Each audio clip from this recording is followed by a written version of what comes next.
Boa noite, pessoal. Seja todos e todas bem-vindas ao penúltimo estudo da obra O Céu e Fé. É com muita felicidade, né, gente, que a gente vem chegando nessa reta final. É muito gratificante. E meu nome é Ana. E aí, para quem foi a unicórniazinha que resolveu fazer a nossa prece inicial, é a nossa Maria Pônei, né? Cor-de-rosa, a Graciele. Fica à vontade, amiga. Boa noite a todos. Bom, vamos começar nosso penúltimo encontro aqui, uma prece.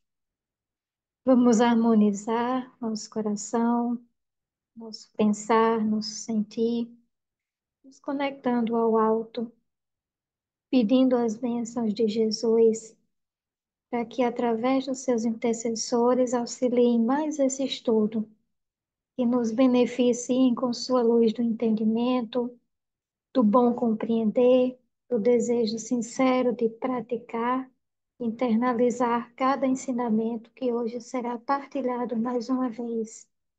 Que Deus nos abençoe, Jesus nos guie e que os bons espíritos estejam conosco hoje e sempre. Obrigada, amiga, pela disponibilidade de fazer a oração. E agora eu chamo a Silvia para ela voltar aqui para fazer a nossa leitura da mensagem. Eu vou ler um capítulo que está em Religião dos Espíritos, de Emmanuel e Chico, que chama Reencarnação. Foi de uma reunião pública de 6 de abril de 1959 e foi baseada na questão número 617. Reencarnação. Reencarnação nem sempre é sucesso expiatório, como nem toda luta no campo físico expressa punição. Suor na oficina é acesso à competência. Esforço na escola é aquisição de cultura. Porque alguém se consagre hoje à medicina, não quer isso dizer que haja ontem semeado moléstias e sofrimentos. Muitas vezes, o espírito, para senhorear o domínio das ciências que tratam do corpo, voluntariamente lhes busca o trato difícil, no rumo de mais elevada ascensão. Porque um homem se dedique presentemente às atividades da engenharia, não exprime semelhante escolha a essa ou aquela dívida do passado, na destruição dos recursos da terra. Em muitas ocasiões, o espírito elege esse gênero de trabalho, tentando crescer no conhecimento das leis que regem o plano material, em marcha para mais altos postos na vida superior. Entretanto, se o médico ou o engenheiro sofrem golpes mortais no exercício da profissão a que se devotam, de certo nela possuem serviço reparador que é preciso atender na pauta das corrigendas necessárias e justas. Toda restauração exige dificuldades equivalentes. Todo valor evolutivo reclama serviço próprio. Nada existe sem preço.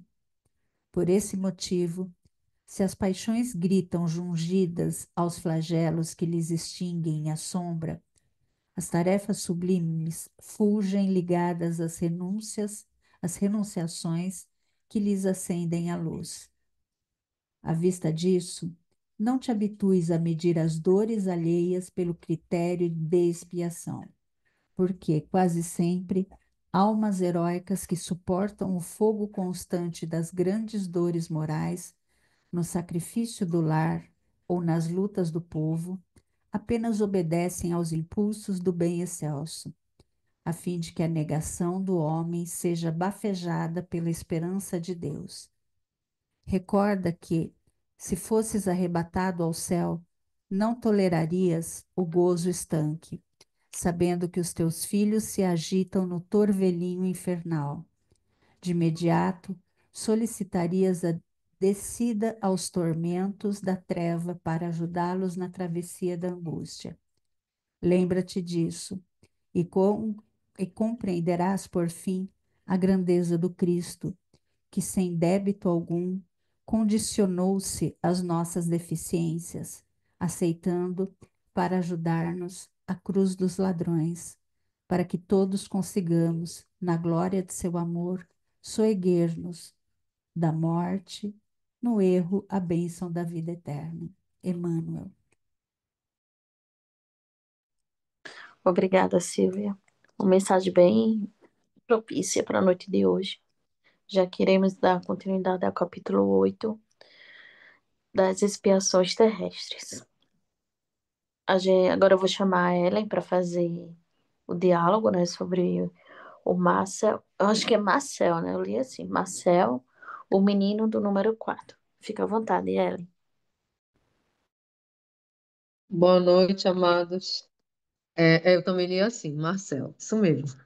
É o menino do número 4 do capítulo 8, Expiações Terrestres. E começa relatando a história do menino, que ele estava hospitalizado, né? E era um hospital do interior, e ele tinha 8 anos, de 8 a 10 anos, ele fala que ele descreve. E ele era conhecido apenas como o número 4. Ele tinha o corpo completamente deformado por uma malformação congênita ou por uma outra doença similar. E ele descreve aqui que ele era muito magro, o corpo era somente uma chaga.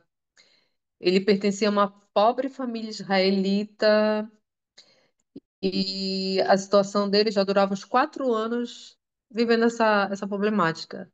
Mas ele trazia uma inteligência notável para a idade que ele apresentava. Ele tinha uma doçura, uma paciência e uma resignação que eram edificantes.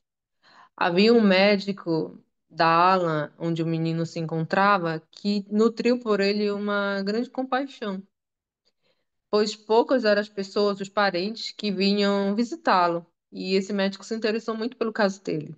Ele gostava muito de conversar, justamente porque ele apresentava essa inteligência precoce. Um dia esse menino falou para o médico: Por favor, doutor, o senhor poderia dar-me mais uma daquelas últimas pílulas que me receitou? E o médico perguntou: Mas já te dei o bastante, uma quantidade maior que pode te fazer até mal. E o menino responde: É que sofro de tal forma que, por mais que me esforce para não gritar de dor, pedindo a Deus forças para não me lamentar de modo a não incomodar os outros doentes ao meu lado, por vezes é muito difícil que me consiga controlar. E o Espírito aqui vai relatar que só por essas palavras já se evidencia a elevação da alma que habita esse menino, né? De onde ele faz os questionamentos, ele começa a questionar. De onde o menino teria aurido sentimento assim? É, ele não tinha dado possibilidade de que ele tivesse essa maturidade espiritual para uma criança que apresentava entre 8 a 10 anos. Então, de onde ele trazia esses sentimentos tão inatos que ele apresentava? É, E aí vem um questionamento, né? Se esse menino tinha toda essa inteligência, se ele tinha essa indulgência, essa compaixão com o próximo, por que ele estava passando por algo assim tão atroz, essa dor tão pungente, como ele mesmo fala, né? Essa condição toda. Aí pergunta para cada um de nós, né? A gente é preciso negar a bondade de Deus ou então admitir uma causa anterior, ou seja, a pré-existência da alma e a pluralidade das existências? Então aí começa o nosso questionamento, né? Que era até a palestra que estava agora passando, que o espírita tem que pensar, né? De fato, tem que pensar. Então faz os questionamentos pra gente. Se essa alma é tão boa, aí como falam, né? Que a gente ouve no popular, né? Mas criança é um anjo, né? Por que que tem tanto sofrimento para criança, né? Por que que passa por doenças como câncer? E aí a gente fica nesses questionamentos e aí ele faz, né? Então tem que haver uma explicação, senão cadê a bondade infinita do Pai? Onde é que fica, né? Aí ficam os questionamentos filosóficos. E a gente vai encontrar justamente a resposta que existe, né? A pré-existência da alma e a pluralidade das existências. Porque se a gente não olhar pelo prisma da doutrina, a gente não vai encontrar respostas que possam nos apaziguar, né? Nas nossas inquietações.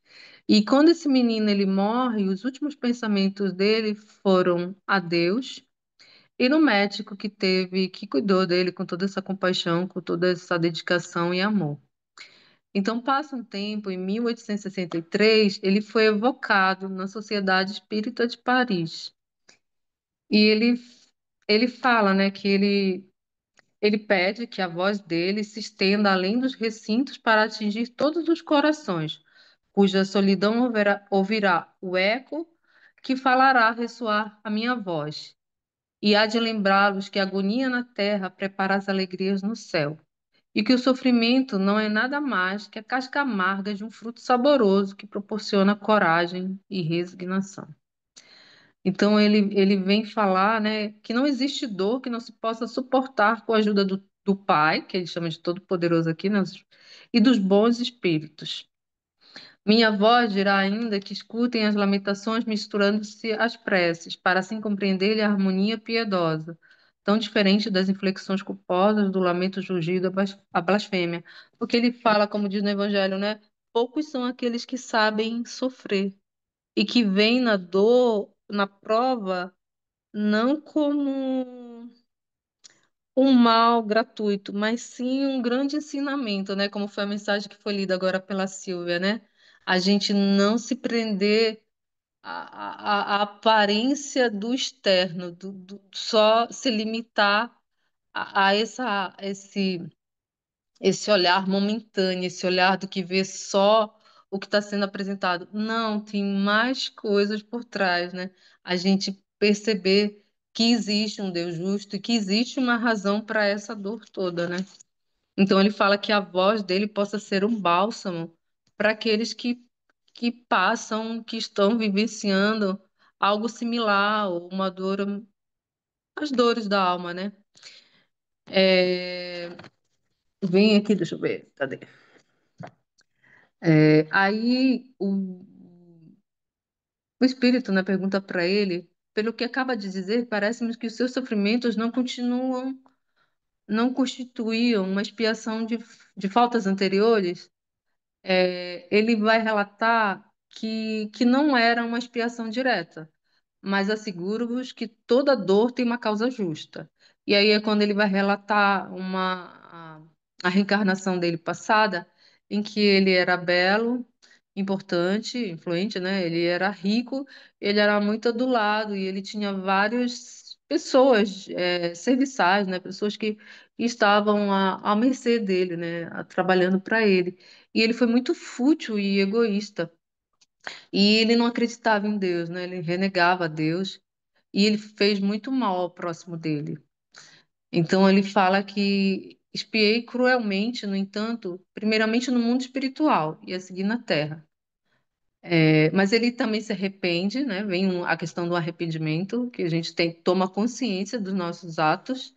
Ele se arrepende por ele ter tido esse movimento de reconhecer as suas faltas. Ele fala que ele obteve o perdão do Senhor, que teve a bondade de confiar-me em várias missões. Aí ele fala, né, que ele solicitou para finalizar o fim do seu aperfeiçoamento. E ele se despede, né?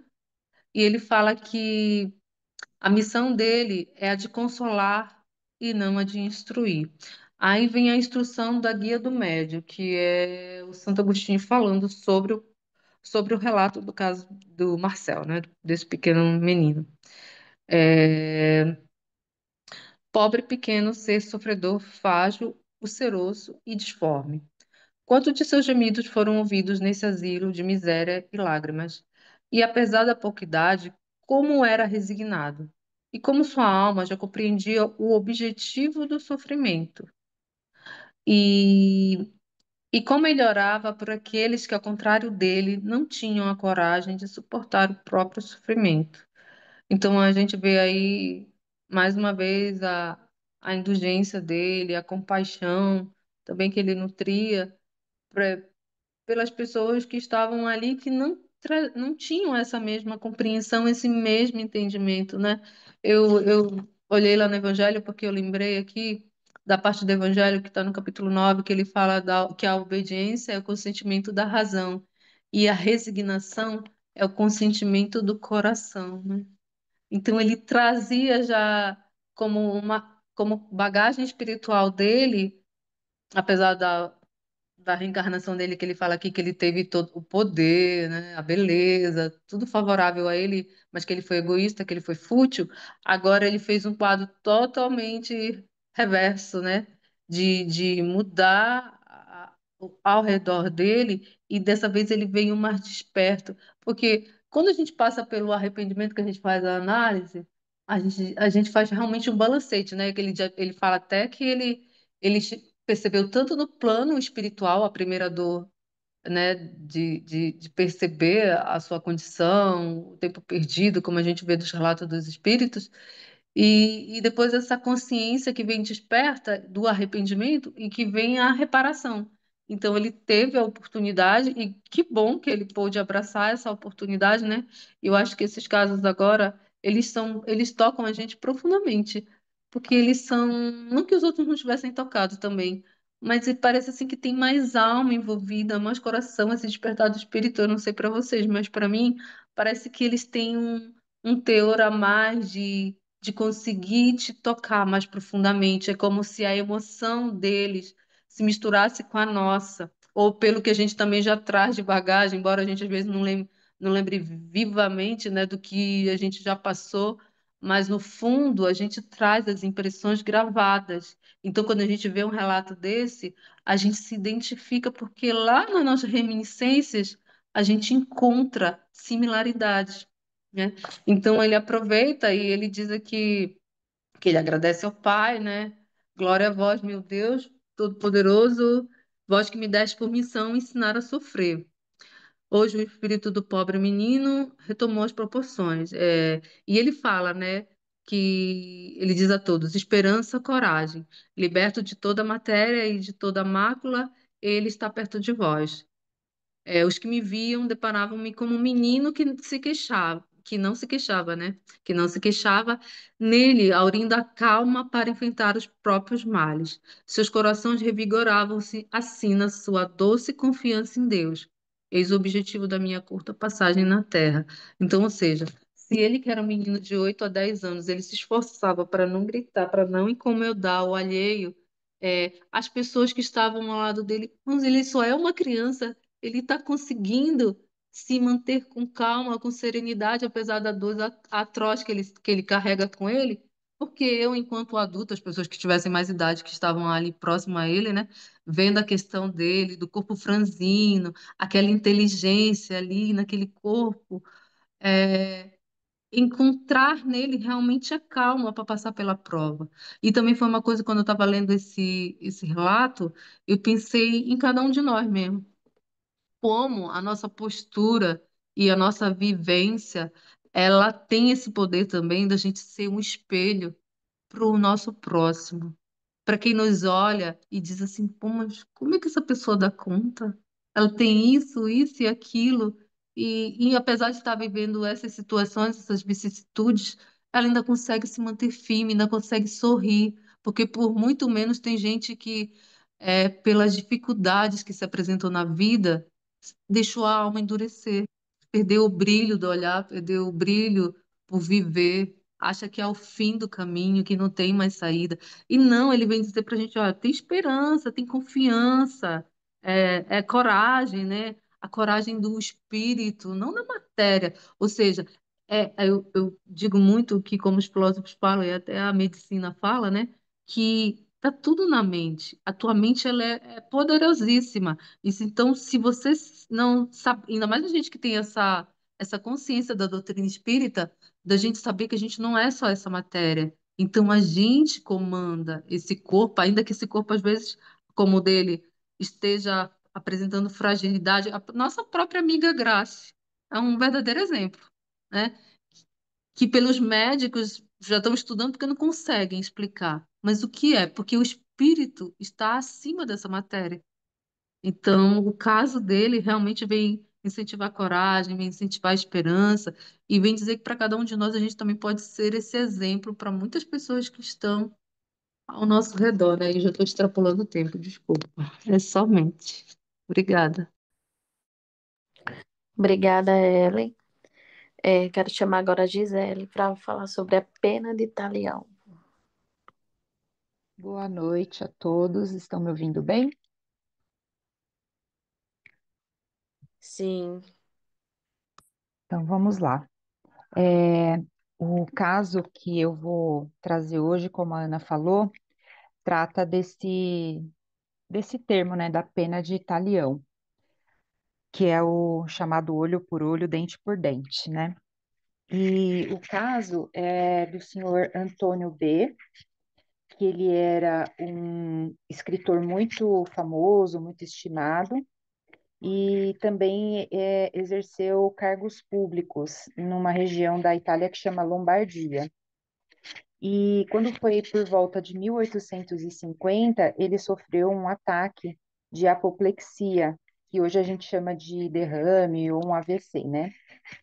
E aí, nesse ataque que ele sofreu, ele entrou num estado de morte aparente, né? Ele foi diagnosticado porque a rigidez do corpo, né? A circulação do sangue, ela é bem reduzida, então, nos exames que foram feitos, ele apresentava, inclusive, sinais de decomposição, e aí por isso que ele foi dado como morto, né? E realmente enterrado. 15 dias após o enterro, a família pediu uma exumação por conta de ter sido enterrado com ele um medalhão. E aí foi nesse momento que os assistentes foram fazer a exumação e verificaram que o corpo dele tinha se virado no caixão e ele estava de bruços. E além disso, ele também estava com a mão comida. Então a gente fica imaginando o desespero, né? Eu até comentei no grupo que ao fazer o exame de tomografia eu já me sinto mal, fiquei imaginando essa pessoa, né, passando por isso, né? Tem alguns casos assim. E aí, em 1861, né, após esses anos aí, alguns parentes pediram a evocação dele na Sociedade Espírita de Paris. E aí, ele se manifestou e eu coloquei por tópicos o que eu é, pude absorver de cada manifestação dele, né? Foram feitas várias perguntas e aí eu coloquei aqui o que mais me chamou a atenção. Então, primeiro, ele se lembrou das circunstâncias da morte, inclusive essa questão da falta de circulação do corpo. Ele fala que ele sentia, né, mas que ele não estava revoltado, ele não se sentia revoltado. Depois, ele não estava, ele também narra que ele também não estava se sentindo necessariamente feliz, porque perguntaram para ele, né, como ele estava hoje, ele falou que não estava necessariamente feliz, mas ele estava consciente do que ele precisava passar por conta das últimas encarnações dele, né? E aí ele fala que, apesar, porque nas perguntas colocaram para ele, nossa, você foi um homem de bem, né?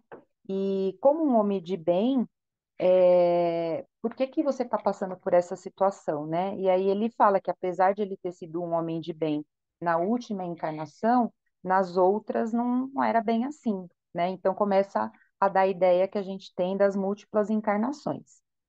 Ele narra também que ele, ao se deparar, porque aí perguntam para ele qual foi a sensação ao ele acordar ali no caixão, ele fala que foi uma sensação de uma grande agonia, né, de se ver fechado, sem poder respirar direito, mas que ele só pensava no passado, nas existências anteriores, né, que aí ele narra que na última, apesar do desconforto dele, ele narra que na última encarnação, antes dessa, que ele havia é, falecido, ele tinha emparedado a sua esposa viva em uma adega subterrânea. E eu fui dar uma pesquisada assim por cima nessa questão do emparedamento, e aí eu vi que era uma prática muito antiga, né? Enfim, não vou saber explicar tão perfeitamente, mas só para a gente ter uma ideia, era uma prática antiga que se puniam as pessoas que cometiam alguns erros. Ele não narra qual foi a situação que envolveu o caso de ter emparedado a esposa, mas era uma prática que se fazia quando se sentia que aquela pessoa tinha feito algo que não era bom, né? E colocavam as pessoas ou dentro de uma caixa parecida com um caixão, ou realmente emparedava num lugar sem água, sem comida, para a pessoa morrer à míngua mesmo. E aí ele concluiu que ele tinha feito isso, e portanto ele entendia, né? Aí deixando bem claro que era ele que entendia, que se aplicava a ele então a lei de talião, que é o olho por olho e dente por dente. Já que ele tinha feito daquela forma, ele pensava que nada mais justo do que ele passar isso agora. Então por isso que ele aceitou essa situação sem revolta. Após alguns agradecimentos, né, ali na finalização da educação dele, o guia do médium, que é o Erácio, ele traz algumas instruções, alguns esclarecimentos, que eu também fiz por tópico conforme eu fui entendendo. Então, Erácio fala que todas as existências são solidárias, nenhuma é independente, portanto, tudo que nos acontece é uma consequência. Morrer pela mesma causa e das encarnações anteriores são casos raros que nós não devemos julgar, pois a individualidade de cada caso é um assunto complexo. Então, eu até ouvi, eu não participei, mas eu ouvi a última aula, o último estudo, e o Daniel comentou daquela questão do Código Penal, e aí vai de encontro com isso. A gente nunca pode julgar, né? Cada caso é um caso. E aí eu vou dar uma lida aqui na nota 227, que fala dessa questão das vidas sucessivas que são sempre solidárias entre si. O erro dos dogmas está em interpretar as vicissitudes de uma vida como castigo para pagar as faltas de vidas passadas. Por esse raciocínio, Deus exigiria o sofrimento para pôr fim à culpa. Essa falsa ideia surge pela distorção do orgulho do culpado, interessado em diminuir a sua responsabilidade. Sendo o sofrimento uma consequência natural, somente o sincero arrependimento poderá revertê-lo. Assim, as tribulações são oportunidades para despertar o entendimento ou escolhas de provas com vistas a superar a imperfeição. Essa é a real relação entre as vidas anteriores e a presente. E aí, no último ponto, né, que ele faz referência, né, como se fosse para grifar mesmo que nós não devemos questionar essas situações, essa situação da expiação, que Deus ele é a providência divina e que Deus é muito justo. Então, tudo que está programado é programado sempre com aquilo que é melhor para cada um. E no final, o Kardec ele coloca também uma referência, ele faz alguns apontamentos que eu resumi também com o que eu achei, que eu entendi, que eu achei interessante, que é Kardec dizendo que é edificante para a gente compreender que há um processo de superação das nossas faltas, proporcionalmente àquilo que a gente causa, nos retirando assim o papel de vítimas. É isso. Obrigada, Gisele, pela Imagina. explanação. E agora eu quero chamar a Mariana, se eu não me engano, a Mariana, deixa eu pegar aqui. Ai, gente, é horrível. Deixei esse negócio no celular. Com a Clara, eu acho que é Rivière. Rivière. Não sei. Eu devia ter pedido para Daniel me ensinar a falar esses nomes difíceis. Fica à vontade, Mariana. Valeu, deixa eu só procurar aqui onde tá. Eu me perdi. Onde tá a Clara? 432. A Gisele foi falando, eu fiquei tão impressionada com as coisas que a Gisele foi falando que eu esqueci que era eu. Mas vamos lá, Clara E eu Rivière. estava A Clara, preocupada com o tempo aqui, para não te atrapalhar. fiquei Não fui bem. falando meio rápido aqui no final, desculpa. Não, foi ótimo de Clara Rivière. Ela era uma camponesa, vivia na França. A família dela parecia ser uma família pobre, né? É, tinha ela, o pai e uma irmã mais nova. Ela desencarnou com 10 anos, mas desde os 6 anos ela estava doente. E há relatos aqui no trecho que ela não lamentava, ela não parecia ser, apesar de ser criança, igual o outro caso que a Ellen contou pra gente no início. Ela era criança, mas também não lamentava, não se mostrava impaciente e ela consolava a família sobre a vida futura. Isso que eu também achei bem interessante. Além dela não reclamar que estava doente, que é o normal de toda criança, né? Ela ainda tinha tempo e tinha força para consolar os pais. Depois de muitos dias, assim, 4 dias de tortura e convulsão, ela morreu. Ela dizia que não tinha medo da morte e quando o pai chorava, ela consolava o pai, dizendo que ela o visitaria. E ela sabia que estava perto de morrer. E quando chegasse a hora, ela iria avisar os pais que iria morrer. Ela falou: Ah, eu vou morrer daqui a 5 minutos, todo mundo me dá a mão. E dito e feito. Todos se abraçaram, né? Todos deram as mãos e ela morreu logo depois. E depois que ela morreu, começou a acontecer algumas coisas esquisitas na casa dos pais. Começaram a aparecer espíritos batedores, né? Que faziam desordem na casa. E a irmã dela, que era mais nova do que a Clara, que faleceu com 10 anos, começou a ver um espírito que se apresentava com a aparência da Clara. E ficava bem impactada, dizendo que a irmã estava muito bonita. E contava para os pais que a irmã estava muito bem. E numa evocação, ela informa, né? A Clara informa que ela tinha sido médium na outra encarnação e que na próxima encarnação, como Clara, ela também seria médium. Então, eu entendi que ela, como Clara, ficaria assim no meio, né? Antes médium e depois médium também. É, E aí ela diz que ela não se queixou nesses 4 anos que esteve doente, porque o sofrimento físico era domado, ela colocou essa palavra, domado, por uma força maior, a de seu mentor. E ela sempre via ele por perto, então ela tinha essa evidência e sabia que ele estava sempre ali por perto, ajudando ela a controlar as dores. O mentor dela sabia que ela tinha uma vontade de superar aquela dor e ajudava ela.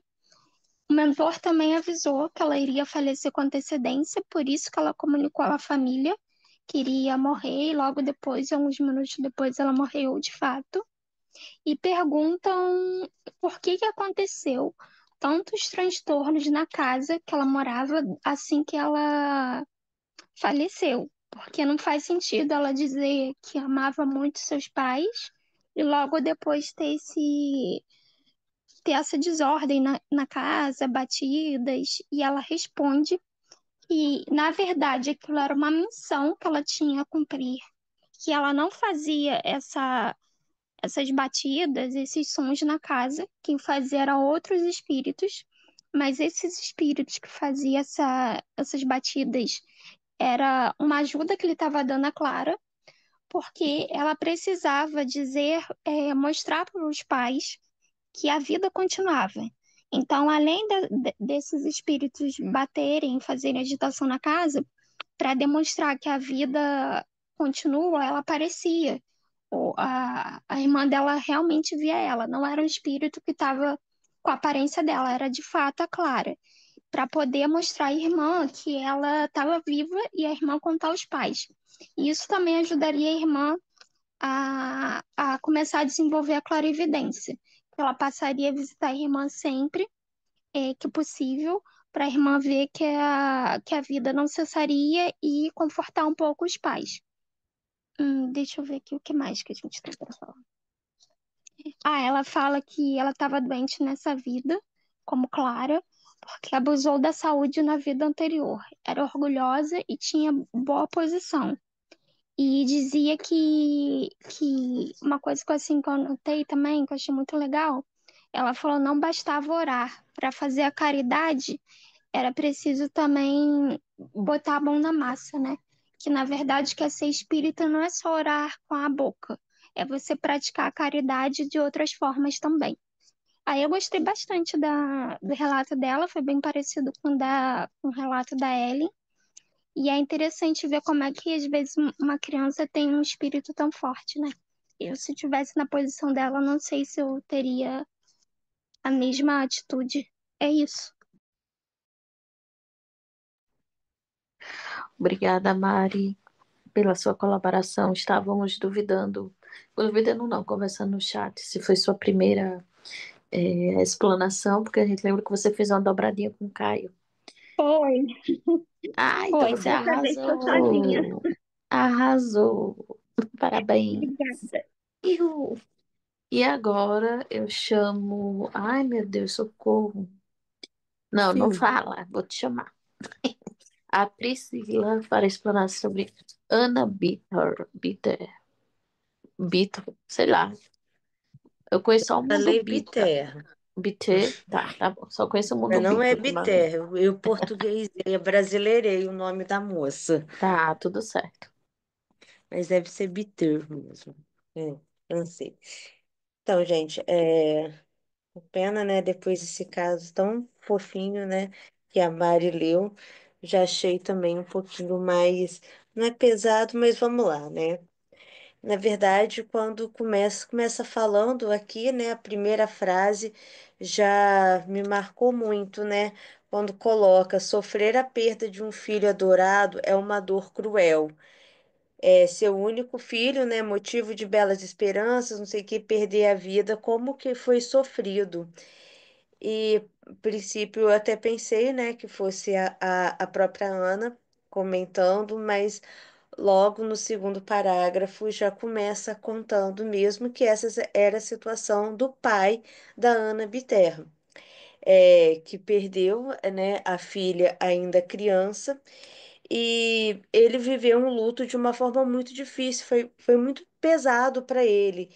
E nessa época, um amigo da família, que era adepto ao espiritismo, quis interrogar o espírito dela, interrogar o espírito protetor, né, sobre isso, e teve uma resposta. Antes disso, né, eu queria ler aqui, ler não, para comentar, né, que quando começou falando sobre a perda dos filhos, eles lembraram sobre a Louise, que era filha adotiva de Allan Kardec, que também faleceu ainda criança, né? Que colocou um trechinho do livro aqui nem Céu e Inferno, né? Que foi a educação a mais ampla tarefa, né? Que deram para a menina e que ele também passou por essa situação de uma perda muito jovem.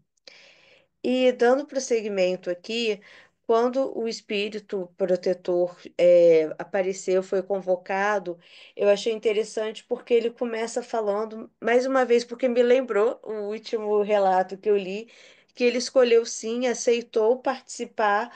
Porque não estava sendo evocado a título de curiosidade, mas existia um motivo maior e que ele gostaria de ajudar, porque sabia da utilidade daquela evocação.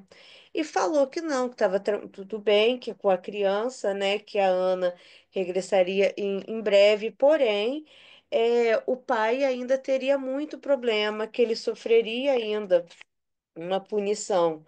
É, o espírito ele continua, né, falando, felizes os que foram são punidos na terra, que era o caso dela, mas era muito diferente do pai dela, porque seria o momento, né, para ele se arrepender, para ele pensar, mas não, causou nele muita revolta a respeito dessa perda. E ele pediu muito, muita oração mesmo, porque seria muito difícil para o pai todo o desenlace dele. E o pai realmente, né, ele veio a falecer após sofrer esse vazio todo da morte da filha. E depois, né, teve comunicação tanto da filha quanto do pai. Primeiramente foi da filha, ela agradeceu muito a Ana pelas preces, por ter evocado, pelas preces, porque ela conseguiu deixar, mas foi mais fácil para ela, né, esse desenlace. Ela tinha um resto de expiação que ela tinha que enfrentar, e por isso não foi muito doloroso para ela passar por esse momento. Ela teve uma vida breve, justamente por isso ela teve essa bênção, porém, o pai dela, que teria o problema, né? Ela fala que o pai dela não orava por ela, muito pelo contrário, maldizia, mas ela não queria esse mal, porque ela sabia que isso era só uma consequência da ternura do pai dela por ela, né? Do amor do pai dela. e que a missão dela foi de fato amenizar os últimos sofrimentos. Eu até marquei aqui que eu achei bem interessante, por vezes um raio de luz divina parece penetrá-lo, o pai, né? Mas é apenas um clarão passageiro. Depois ele retornava com as ideias iniciais, ou seja, a resposta, a revolta, né, a respeito disso. Ela não, ela estava resignada, ela compreendeu, ao contrário dela, por isso que ela foi recompensada e ela estava mesmo ocupada, né, em poder ajudar. E um mês após, né, a morte, o pai foi evocado e meio, né, eu fiz uns tópicos aqui também, foi bem curtinha a pergunta e resposta, né, e a primeira pergunta, né, nosso propósito ao evocá-lo é o de nos informarmos sobre a sua situação no mundo dos espíritos para ser útil, né, naquilo que tiver ao alcance. Aí, um pouco antes, também a Ana pediu, né, oração para o pai dela, que sabia da dificuldade que ele teria, né, todo esse momento, é, como é que fala, de desencarne dele para poder se desprender do corpo. E ele tinha, né, certeza, né, consciência da situação dele, que ele tinha desencarnado, mas ele não via os espíritos, ele apenas os homens que ele conhecia na Terra, mas que ele estava percebendo que ninguém lamentava, ninguém pensava nele, ninguém lamentava a morte dele e que parecia até muito contente em ter se livrado dele. E ele não chegou a ver a filha dele, ele procurou muito em vão, ele estava muito revoltado porque ele não conseguia ver, achou, né, que ia encontrar a filha, mas não encontrou e que era inútil e que ele estava sentindo, ainda sentindo aquele vazio muito terrível. Pela morte da filha, e tudo que ele via era solidão, solidão em volta, que ninguém falava com ele, e ele se despediu e que ele iria procurar a Ana após. E depois veio, né, para finalizar o guia do médium, né, e falando a princípio que esse homem não era nem ateu nem materialista. Ele era egoísta, ele estava absorvido por interesses terrenos, ele tinha, né, afeição pela filha, sim, faria tudo por ela, mas ainda assim faria o proveito próprio, né, que é por causa dele, pelo amor, ele nunca se via sem a filha, e que inclusive era a única pessoa na qual ele tinha afeto. E por conta disso, né, ele não se arrependeu de nada, de tudo, não, essa perda, né, não modificou em nada, muito pelo contrário, só gerou muita revolta. E ela acabou sendo afastada dele no mundo dos espíritos, né? E quando ele comentou lá que ele procurou pela menina e não havia, ela havia, né? Mas ele não estava e ele não se arrependeu, não dirigiu a Deus, não, ele apenas reclamava, reclamava, blasfemava, assim como ele agia na terra e continuou pedindo ajuda com prece e bons conselhos para que ele pudesse libertar ali da própria cegueira. Foi um relato bem pequeno, né? A gente não teve informação depois, e eu achei muito interessante, né? Embora triste, essa comparação da filha com o pai várias vezes, né? Que houve nela uma resignação, ela tinha uma elevação um pouco maior, né? E ela foi até para ajudar, e ele, com essa expiação que ele precisou passar, ainda assim, ele continuou se revoltando, teve um sentimento egoísta, e o desenlace foi bem diferente para os dois. E foi isso. Obrigada, Pri, pela explanação. Cadê a Silvia Real Oficial para explanar sobre o nosso último caso da noite, que se chama Um Espírito Cego? Estou aqui. Vocês me ouvem? Sim, senhora. Então, um espírito cego. É, é mais um caso, né, que desafiam os sentidos. E nesse é a perda da visão e da audição. Joseph Metry, ele nasceu num lar com boas condições e foi bem instruído. Aos 20 anos, ele perdeu a visão. Mais tarde, ele ficou completamente surdo, restando-lhe apenas o tato como meio de interação. E, apesar disso, ele era um homem de conduta exemplar, sereno, resignado, lúcido em espírito. E, após o desencarne, ele foi evocado por ele ser por ele ter sido um homem muito bom. Eles quiseram evocá-lo para ver o porquê, né? Para extrair boas lições dele. E ele foi evocado e se comunicou com clareza e ofereceu um testemunho valioso. E ele traz que na outra vida anterior a que ele estava cego e surdo, ele traz que ele também foi cego na vida anterior. E essa cegueira anterior foi o resultado de abusos cometidos em uma vida passada, no século XVIII, por orgulho e por egoísmo. E ele se revolta contra Deus no início dessa sua nova prova, né? Ele se voltou contra Deus e ele o renegou. E ele tenta abreviar a sua vida, ele comete o suicídio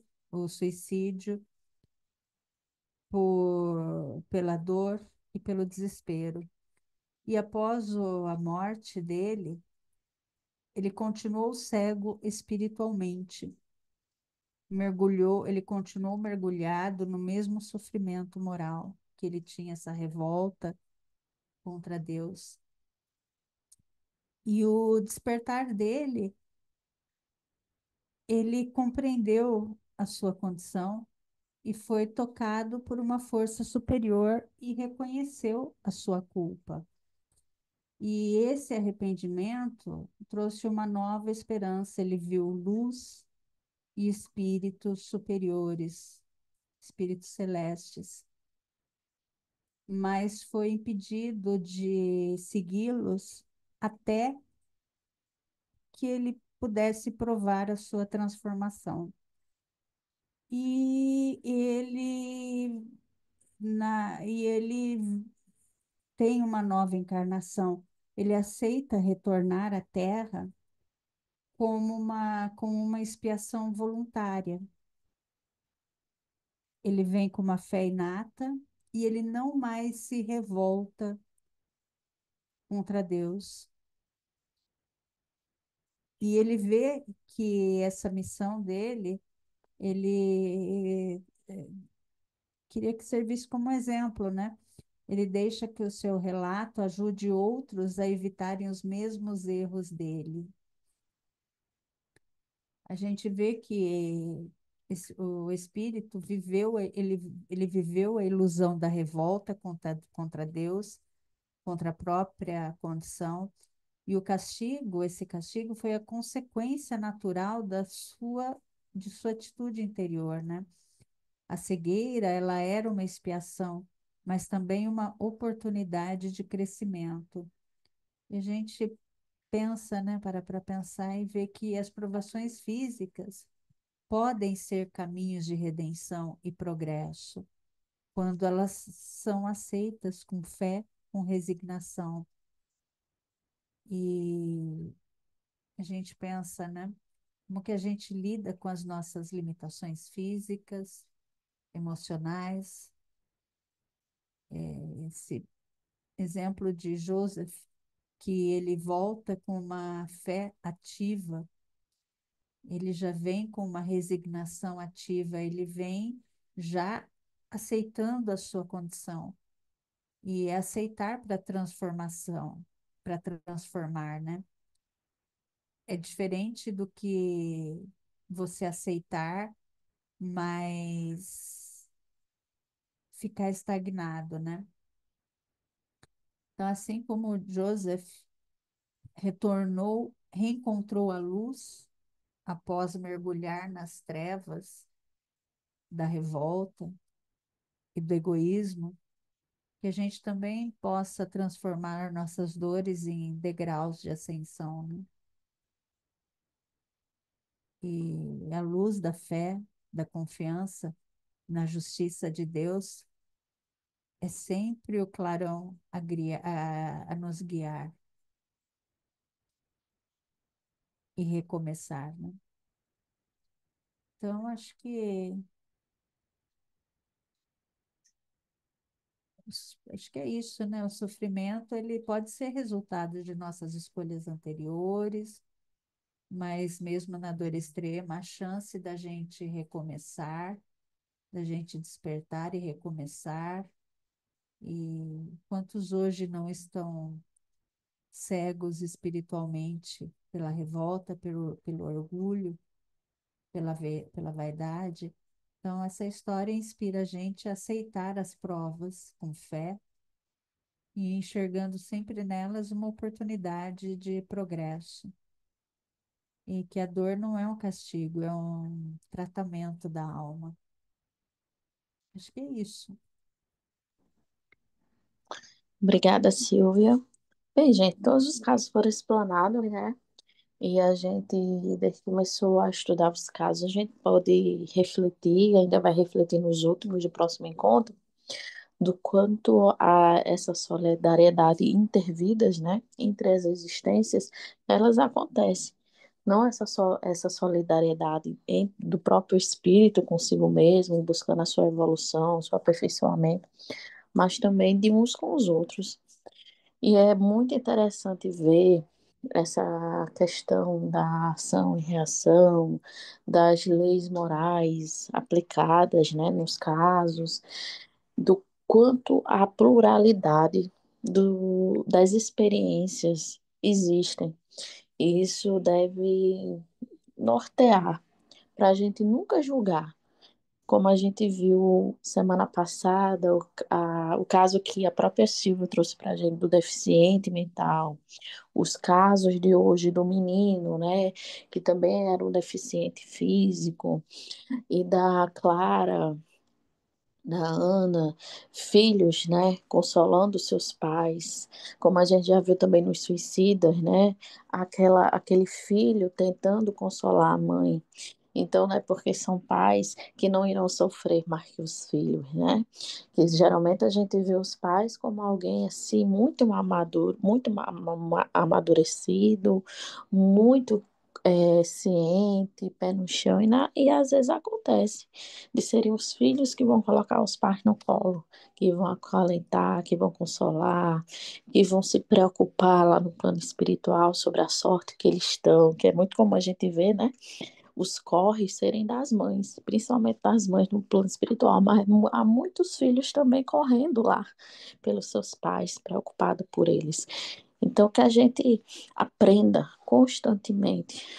São poucos casos diante da imensidão que nós temos, né, que nós poderemos ter nas nossas reuniões mediúnicas, se a gente tiver a oportunidade de trabalhar nelas, que a gente tenha o coração aberto e que a gente aprenda muito, muito, muito. Alguém quer falar alguma coisa? A gente tá ainda, pelo menos no meu relógio, a gente tem uns 7 minutinhos aí.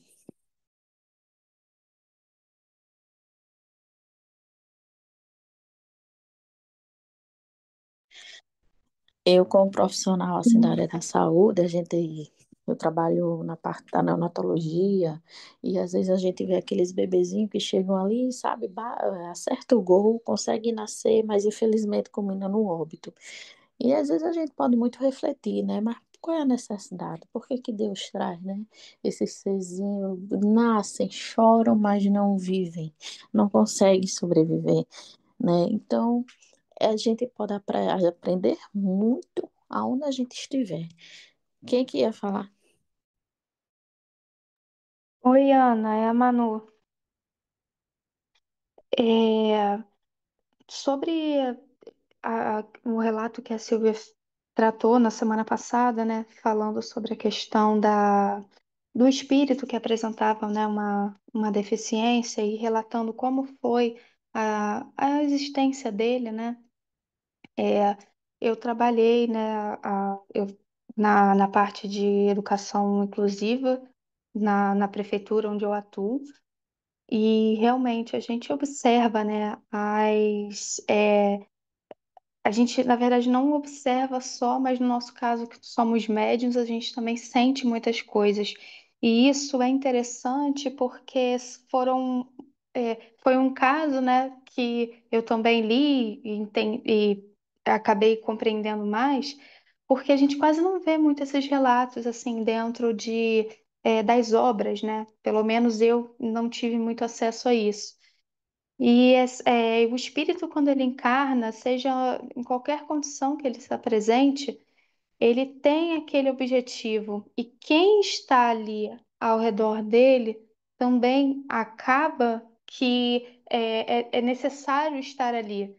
E eu garanto que, como eu aprendi com o tempo em que eu trabalhei com a educação especial, né, na escola pública, o quanto eu via os profissionais também se dedicando sobre isso, e principalmente como é você entender que cada um tem o seu tempo. Nós somos espíritos que estamos encarnados no planeta Terra, mas que a gente apresenta condições diferentes. Mas não é porque a gente apresenta uma condição diferente que a gente também não tem o direito de viver. Então, aprender, compreender, tanto no âmbito educacional quanto no âmbito da doutrina espírita, a condição desses espíritos é fundamental, até mesmo para a gente poder viver em sociedade. Aquele relato da semana passada me atravessou muito, de verdade. E perceber que meio que eu voltei, né, há uns 2, 3 anos atrás para poder me perceber isso, né? Foi bem gratificante. Obrigada. Obrigada, Manuela, por você ter compartilhado. E é tão interessante isso, por isso que no Espiritismo não cabe preconceito, não cabe julgamento. Então, que a gente observe com muita estranheza quando vierem teorias do tipo, nasceu com deficiência intelectual porque fez mau uso da inteligência, nasceu com deficiência, algum tipo de deficiência porque não cuidou do corpo, ou assim, assim, assado. Não, a gente não sabe, né? A gente não é o juiz. A gente está aqui ou para ensinar ou para aprender, né? Que bom que sejamos para ensinar, porque é sinal que a gente já aprendeu. Então, o Espiritismo vem justamente para nos ajudar, a nos achar no meio disso tudo e ajudar a quem tiver, né, vontade de ser ajudado. Então, a gente tem que ter muito assim, mente aberta. Estudar, estudar, se agarrar no Evangelho, né? Respirar fundo e prosseguir. Tem mais 2 minutinhos. Alguém quer falar alguma coisa? Não, é isso mesmo, completando a tua fala, né? Porque senão a gente pensa que a gente é o bambambam da história. Imagina, se for puxar nossa ficha corrida, é melhor nem falar, né? Então a gente não ter esse julgamento realmente que a gente vai percebendo que a doutrina não tem e que o mestre também não tem, porque ele não julgava ninguém. Então essa consciência mais desperta, né? De olha de igual para igual, porque na verdade somos todos irmãos em aprendizado, não é? Justamente. Justamente. Somos todos aprendizes. Então, pessoal, eu queria aproveitar esses últimos minutinhos para agradecer a todos vocês que estiverem com a gente no estudo. Próxima quinta-feira o Rafa vai conduzir, vai ser nosso último encontro. Eu não posso garantir que eu vou estar aqui com vocês, que a gente vai estar retornando de viagem, né? Vai ser a nossa primeira viagem com o Baby André no meio. Então vai ser meio assim, como é que vai ser, né? Vai ser uma experiência. Então, eu queria agradecer demais por cada um ter colaborado no período que eu estive ausente. E é isso. Muito obrigada a todos que escutam também a gravação, que estão com a gente no grupo dos materiais, no grupão, e que o que nos futuro nos reserva só Deus sabe, né? Rafa, meu amigo, fique à vontade. Muito obrigada, Rafa. Muito obrigada, Grace, por terem segurado as pontas, né? A cada um que também peitou a bola e nos ajudou. Muito, muito obrigada.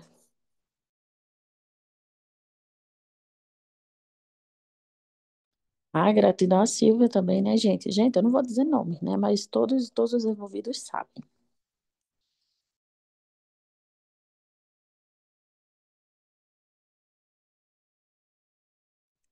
Rafa, tu tá entre nós, mano? Tá emocionado? Tá chorando? Meu mic tava mutado só.